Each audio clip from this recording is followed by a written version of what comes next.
The background for this video is that we need to look for ways to reform the overall system.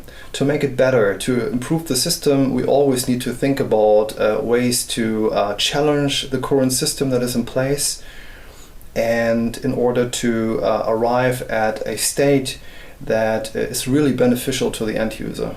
In this context, there is a need to dissolve the power centers that are in place right now. So what do I mean by power center? Power center is any subsystem or set of systems that provides basic life-supporting services, or also services that help the individual to function effectively in the current system. So how is medicine practiced? There's quite often an overemphasis on diagnosis and not on treatment. The treatment that is being offered is quite often of low value. It's not really effective. It has lots of side effects. Low value medicines being offered to the people.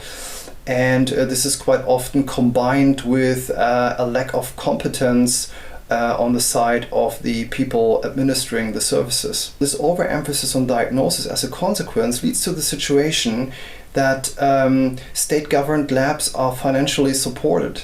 This diagnostic data, the test results, are then used, which basically is a monitoring result of the population, is then used by research centers, healthcare providers, and by the pharmaceutical industry. Think about diagnosis as a large-scale form of monitoring. And treatment, think about treatment as offering to the population something of low value that alleviates the symptoms for a while or to a certain extent, but will keep them sick in the long run. Through this system, a dependence is created. People start thinking that in order to be healthy, they need that type of system. They need the services that are being provided. They need the pharmacies. They need the doctors, the expertise, the so-called expertise of the doctors. In the context of creating this dependence, what is also done is illnesses are being diagnosed that are labeled as untreatable. So there are many illnesses that are being created or identified and are labeled as non-treatable. The reality is that no illness is untreatable.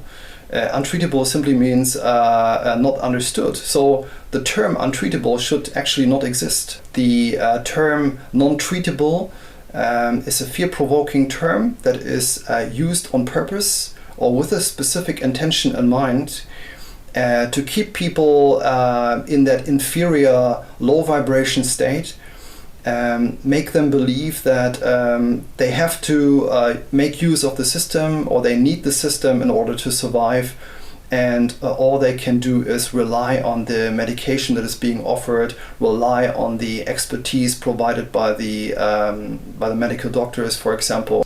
So you pay a lot of money for health insurance. So the good thing is, because you have health insurance, you don't need to pay anything for the medication that you receive, right? So you get a prescription and get the medication basically for free. You don't have to pay anything for it.